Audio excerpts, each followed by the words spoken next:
hate the texture of your hair? Who taught you to hate the color of your skin to such extent that you bleach to get like the white man? Who taught you to hate the shape of your nose and the shape of your lips? Who taught you to hate yourself from the top of your head to the soles of your feet? Who taught you to hate your own kind? Who taught you to hate the race that you belong to? Don't let anybody make you think that God chose America as his divine messianic force to be a sort of policeman of the whole world.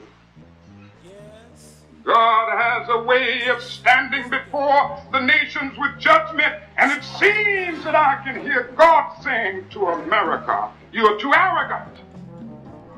If you don't change your ways, I will rise up and break the backbone of your power, and I'll place it in the hands of a nation that doesn't even know my name. Be still and know that I'm God."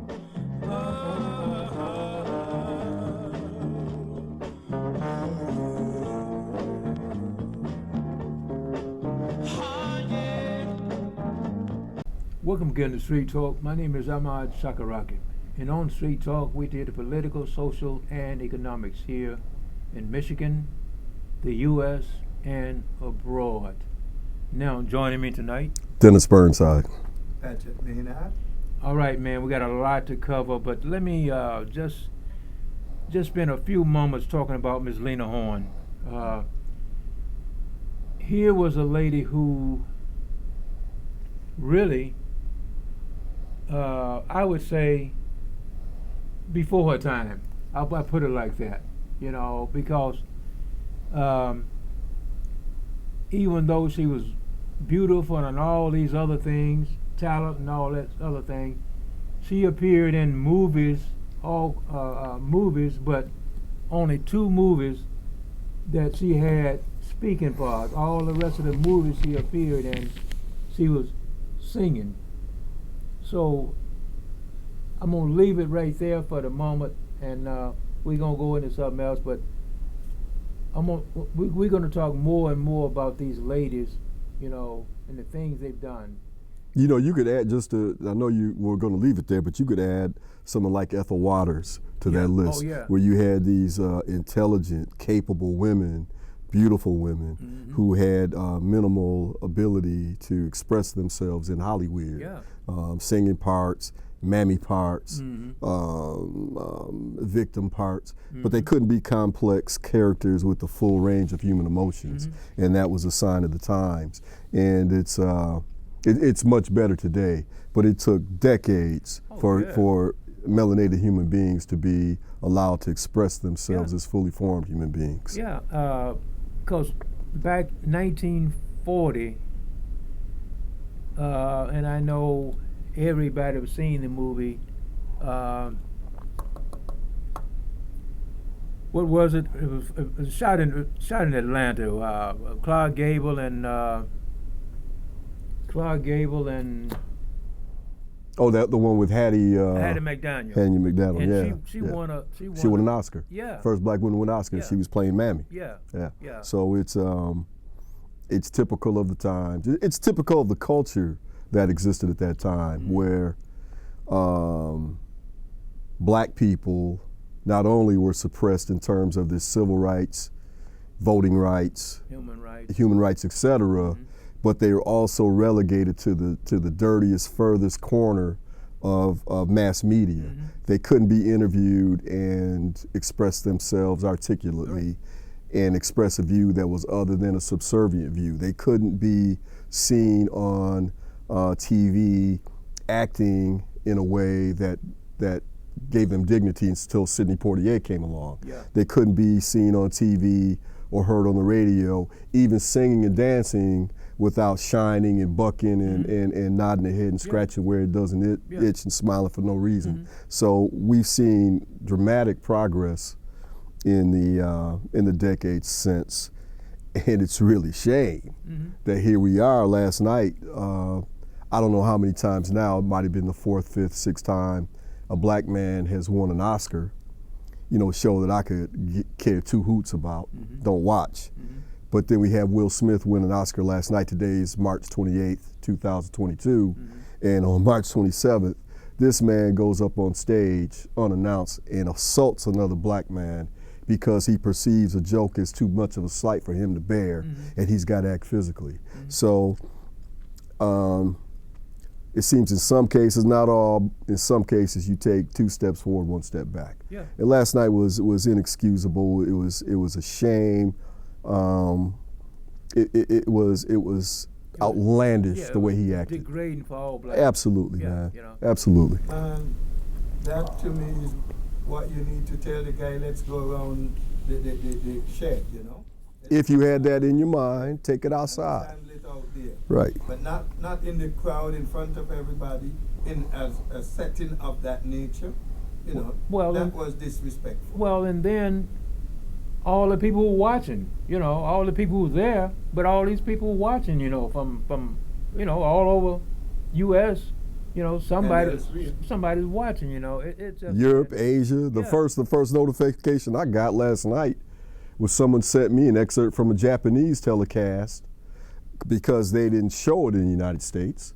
And yeah, I'm getting ready to go to bed and I get this text with laugh emojis. I click on it and I see this nonsense. So it's really a shame, man. but like, It's beyond the pale. Yeah, but like you said, you know, we make 1 step forward and a whole bunch of them backwards, you know. I'm really, man. I'm Not just 2, but a whole bunch. yeah, you know. Well, you know, the thing is that man in the position he's in, wittingly or not, has behavior responsibilities because what he does reflects on millions, if not tens of millions, of black men all over the world. Yeah. And you can bet your bottom dollar there's people right now saying, yeah, this is how they are. Yeah. That's how they Oh, yeah. act. Yeah. This is what they do. Yeah. And it's all because this man has a jealous or insecure streak that's a mile wide and can't handle himself. That was no jealous, insecure streak, because didn't you say he and her were on television talking about it? So why would he be so jealous now and so insecure? That's a good question. If he's so jealous, why didn't he go to the person he should have gone to? And Well, to answer that question would require me to be a mind reader.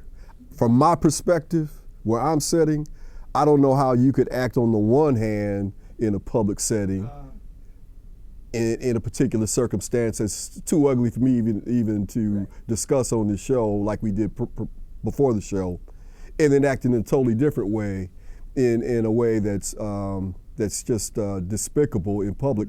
I don't know if it was jealousy. I don't know if it was insecurity. I suspect it was both. I don't know that. But whatever his motivation was, it was inappropriate. There's just no excusing it. Right. There's just no excusing it. And he should be made to pay some type of price for that, man. Yeah. I don't know what it is. He should be made to apologize to Chris Rock. He should be made to perhaps stand up on a stage and talk to young black men all over the country and say, the way I handled my business is not the proper way, and don't you emulate what I do. He needs to do something. Some type of recompense needs to be paid. Well, see, Ray, me and Patrick was talking about it. I think me and the guy at the White was talking about it. We've already had 6 blacks killed in Lansing already, and this is just March. recently. No, yeah, 6 blacks been killed this year in Lansing, and they're all young. And like you were saying, you know, it's the things that some of us older do that, you know, that the young one, they did it, you know. Now, what can he say, or what can he do? You know, no matter how many things he win, but a lot of people gonna look back and picture him on stage swinging at this guy. Well, you know, for me, it's easy. I separate the artist from the person. Yeah. I did see that movie, King Richard, And I did react in a way that said this man should win the Oscar. It was a tremendous performance. And it was a worthy story that needed to be told. So I can separate the artist from the human being. Yeah. But the human being, and you know, I'm not one of these guys that reads the entertainment section and watches TMZ and gets into all this salacious crap that celebrities do. But the behavior that he and his wife have exhibited over the last several years lead me to think they need some counseling or they need some correction. And I think for Will Smith, he needs to step up and make a public statement to decry what he did and to apologize to Chris Rock for his behavior. There's just no excuse of that. No. And I'll leave it with this. If that was, let's say, Billy Crystal up there as the MC, making the same joke, do you think Will Smith would have walked up on stage and fired on him?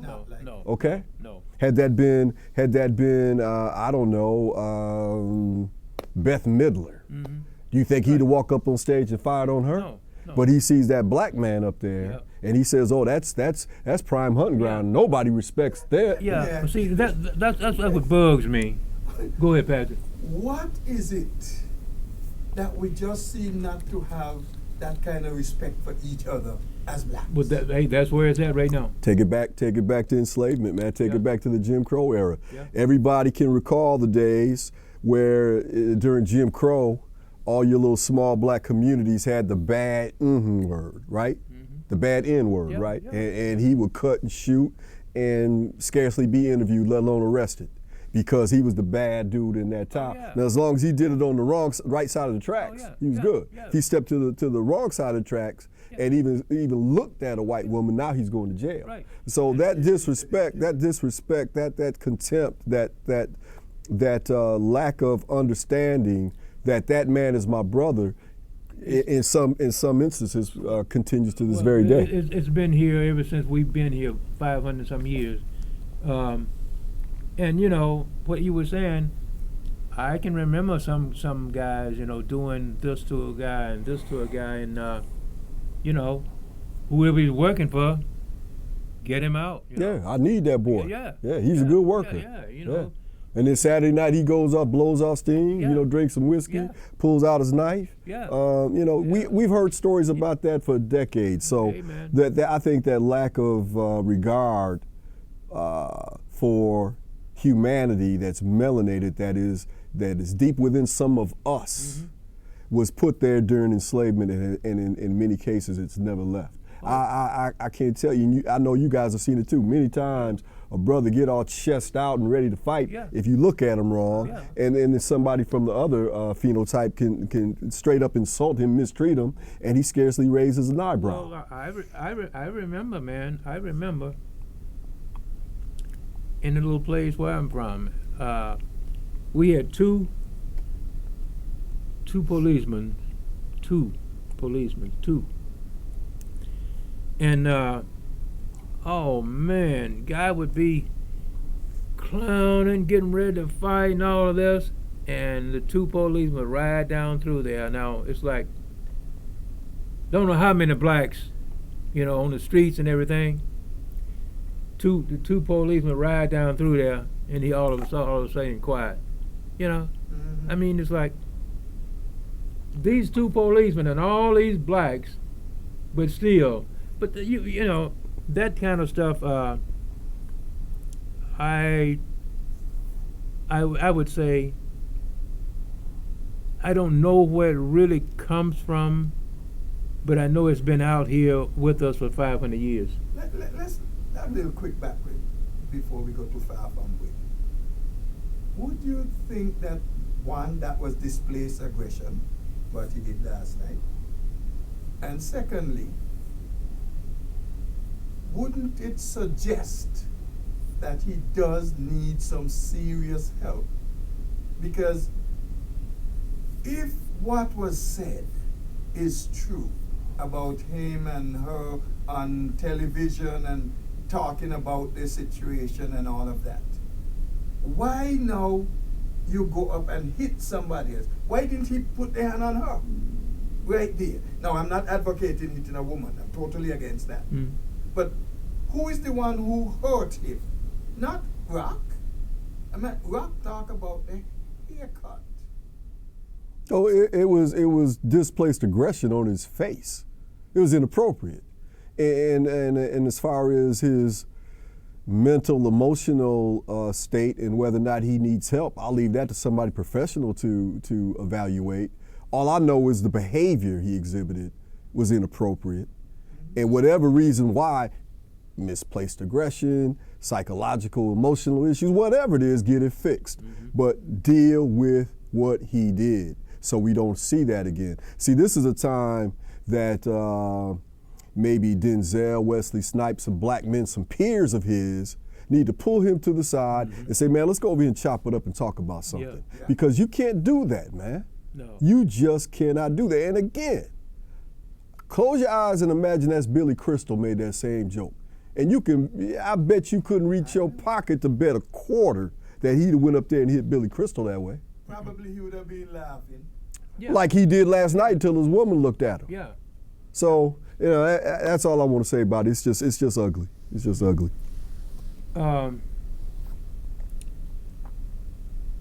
Let's just talk quickly about the judge. She finally got, I'm almost sure she got the votes now she needs. Yeah. It might not be but 51, but that's all she needs, 51. Yeah, I think Ketanji Brown Jackson will almost certainly be confirmed as a Supreme Court justice, but I'm not going to count those chickens until they hatch. I don't trust Lisa Murkowski from Alaska. I don't trust Susan Collins in her concerns. I don't trust her. Yeah. I damn sure don't trust Sinema from Arizona, and I certainly don't trust my boy from West Virginia, Joe Manchin, who, by the way, was the subject of a big expose yesterday in the New York Times, which talked about his direct connection to one company in West Virginia that uses this one type of coal called glob, which is a mixture of wasted coal mixed with clay and dirt and used to burn and create energy there. And the problem with this stuff is it's very cheap, but the problem is it's very dirty, creates these mountains of coal ash that are used to, which result in the pollution of water, groundwater, and even streams in that area, and also has an extremely high level of mercury. No one really wants to use this stuff unless they have to, but this one company buys it, which goes directly to Joe Manchin's pocket. He's made something like $6 million over the last several years just off this contract. And when Joe Biden was writing the Build Back Better, or is trying to pass a Build Back Better legislation, it had specific language in there about reducing coal and all fossil fuels that would have impacted Joe Manchin directly. We should be asking questions, having him answer questions under oath about his connection to this company and whether or not his actions to undermine the Build Back Better agenda, which is what we desperately need in so many different ways, was based on his own interest in his pocketbook. It's pretty obvious to me that the man is corrupt. He's in it for the money. And the fact that he's going to confirm Judge Brown Jackson is good news, but it's nothing that I think makes me confident that he will follow through, because the man's for sale. The man is for sale, and someone for sale can be bought on any position. You can be moved up that position based on how many decibels are zeros are in front of that decibel point. So who knows what he'll do? But I do think she'll be confirmed, but we'll wait and see. The only reason I'm thinking that lady from Alaska and the one from Maine, Murkowski and Collins. It is because it's a lady, and it's a black lady, and I'm sure they don't want you know, for their record to show, like years from now, that they didn't vote for this woman to go to the Supreme Court. Ahmad, Yes, sir. yes, she's a black woman, but the woman is super qualified. Well, yes. She's more qualified, more experienced than Her peers. these Yeah. people they got on the court Yeah. right now. Yeah. Some Yeah. of them never even sat in a courtroom Right. and tried a case. Right. You know, so now Mitch McConnell, they were, well, I looked at a thing and I listened and no, I can't vote for her. But you just voted for somebody who, Yeah. Let's say it's worse than that. You had Ladybug Lindsey Graham vote for her sweet time. a scat, Yeah. and the last time a scat 4 or 5 months ago. Yeah. With the same background. same curriculum vitae, with the same resume, he voted for her and gave her unabashed support. But now he throws a little hissy fit Oh, yeah. and walks out twirling the skirt Yeah. after the hearing because he just can't vote for her. And speaking of Supreme Court, and you know, this is a body that, unlike any other level of the judicial system in the country, has a lack of oversight. They don't have a specific rule about integrity and conflicts of interest like you do at the lower levels. Right. So here you have Clarence Uncle Thomas married to a woman who's spewing straight Yeah. QAnon, uncut, unfiltered, straight, no chaser, no rocks. Yeah. QAnon stuff to Mark Meadows, Yeah. trying to overthrow the November election, that election Biden, spewing all this nonsense, talking about they're going to have a great day on January 6th. Yeah. She shows up on January 6th. Yeah. The January 6th committee convenes. They have a vote to have the National Archives release the records of Donald Trump vis-a-vis January 6th. Yep. And the only justice to vote against the release of those documents is Clarence Uncle Thomas, whose wife was knee-deep in it, coming up with all these weird QAnon theories like, we got to look for the watermarks on the ballots. Yeah. What are you talking about? Yeah.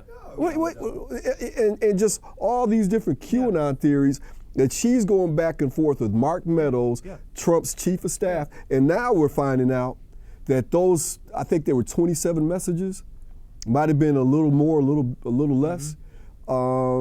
That's just the tip of the iceberg. There's more that they were communicating about. And she said in one of those texts, I'm going to talk to my best friend about this. And Meadows responds like, yeah, I know who you're talking about. Now, she has been interviewed, her and Uncle Thomas, myriad times, and they always refer to each other as my best friend, my best friend, my best friend. So she all but admitted that she was conveying this information to Clarence Thomas as he is about to hear this case, and rather than recuse himself, he votes unabashedly and says, no, we don't have to release the information to the January 6th committee from the archives because I don't have to explain. Another one of these shadow docket decisions, which of course this radical right-wing Roberts Court does routinely. Rather than put it on paper and write an opinion with dissent and advocacy, they just put it on the shadow docket, this rocket docket, and they get a decision and they don't tell why. Don't you forget, he voted and he was there to embrace, you might say, guys like Kavanaugh, who had all kinds of things about him that they refused to let the people investigate. You have 1 week to investigate this. Yeah. They didn't get time to even go and see the people who should be spoken to. But he is sitting on the bench. Kavanaugh, who had more than a dozen women accuse him of sexual improprieties, including Miss Ford, who came there with a very vivid accounting of how she was raped by him. And he stands there and throws a temper tantrum and shouts and talks about his love of beer. Do you like beer? Completely unprofessional, the type of behavior you wouldn't take from your 9th grade debate team captain, but yet he's confirmed. But we have a woman here with dignity, and I'm telling you, I was so angry watching that, man. I wanted to see Josh Hawley. I wanted to see Ladybug, Lindsey Graham. I wanted to see Mitch McConnell and a few of them others outside. The way they disrespect and talk to that woman. Yeah, yeah. You know, there's just no excusing that. I mean, it was so ridiculous. On a count of 1 to 10, how do you rate your religion? Right. How strong a Christian are you? With being a judge. Well, and Nothing. yeah, and look at this old lady from Tennessee. She kept, she would ask her. I bet she asked her the same thing over and over and over again. Talking about my grandchildren. Blah, blah, blah. It's like, what? That's like one time I was in court and this attorney questioning me.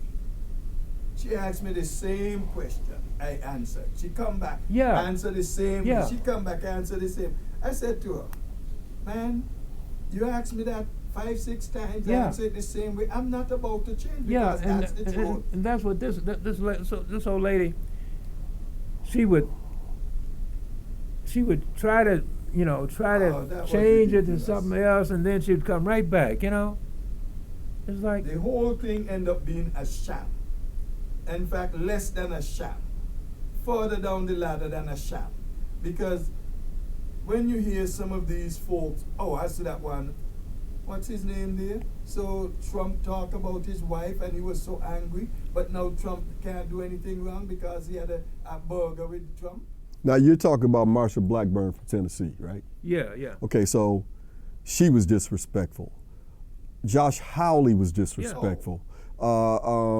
Ted heading to Mexico cruise. Yeah. Disrespectful, cutting the woman off. Yeah. But at the same time they're doing this, treating her like she's the help.